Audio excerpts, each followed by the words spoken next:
Let's talk about real estate.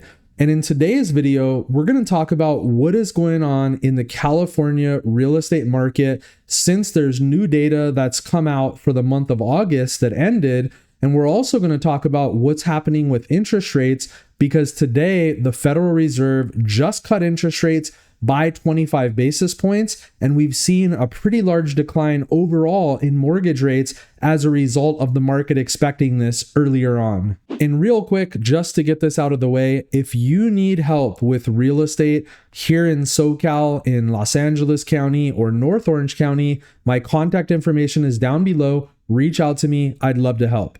So getting started, the first thing that I think is really important to talk about is that we have seen interest rates decline a ton over the last couple weeks. Let me show you what I'm talking about. If we take a look at this chart here, I mean, you could see if we go back just 3-4 months ago, rates were above 7%. And then all of a sudden, as the market started to expect the Federal Reserve to lower the short-term overnight rate, rates started falling, and actually in the last week or two, they've really dropped off rather substantially.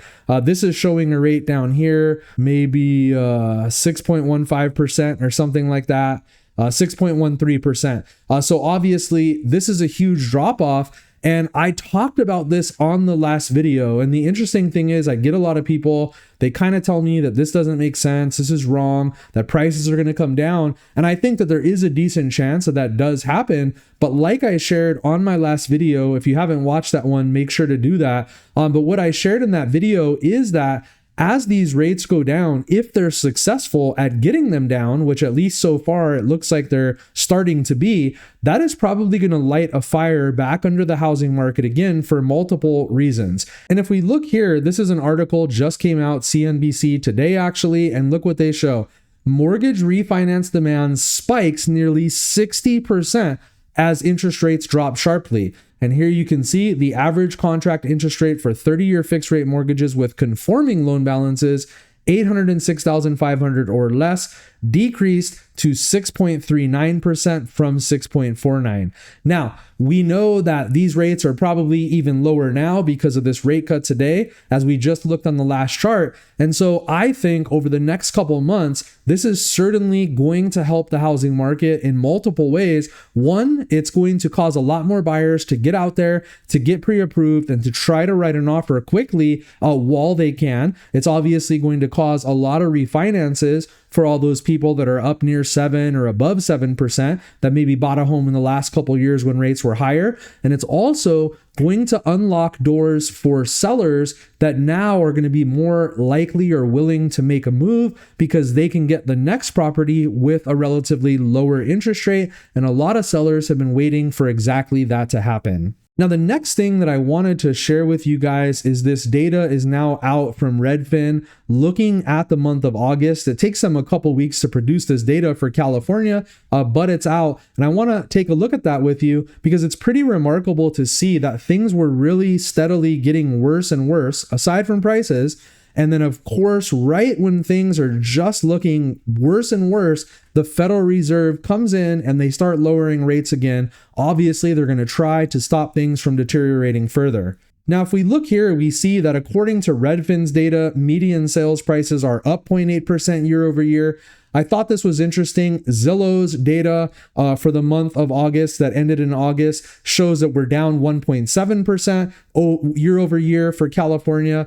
So there's definitely a difference there in how they're calculating that information. But I think the big takeaway here is that prices overall have been pretty stable for the last couple years. But here, when we look at the number of homes that were sold, we see again, there was a decline of 5.4% year over year.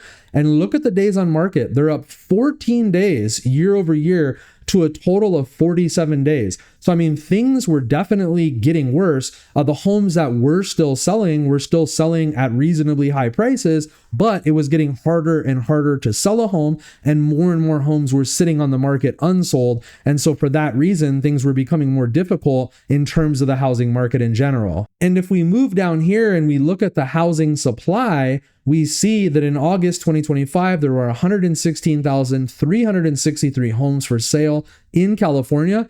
up 13.5% year over year. So there's a lot of gains in the number of homes that are on the market in California. The number of newly listed homes, however, was 29,297, and that's down 8.9% year over year. So what we're seeing, and what I've been talking about for a while on this channel, is that we're seeing less new listings hit the market, but less sales taking place, which is causing the amount of inventory to still remain relatively high and higher on a year over year basis. Now, a couple more metrics here to take a look at is California housing demand. How competitive is the market? In August 2025, 32.8% of homes in California sold above list price, down almost 10% year over year. So definitely further declines in the number of homes that are selling above list price. There were only 28.2% of homes that had price drops, up from 24% of homes in August last year. And finally, there was a 99.2% sale to list price, down 0.94 points year over year. So as you can see, overall, things have continued to deteriorate over the last year or two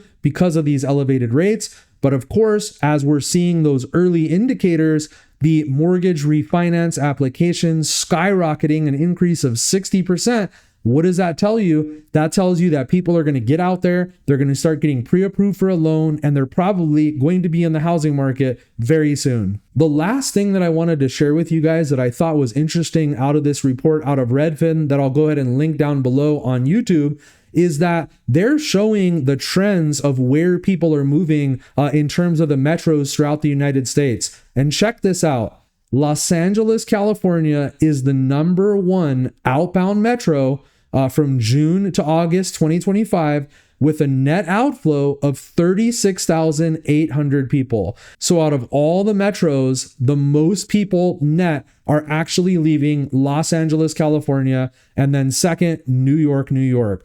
So that tells you something probably about the prices and the housing market, as well as some other things that we won't get into on this video. So guys, I hope this information is useful and valuable to you.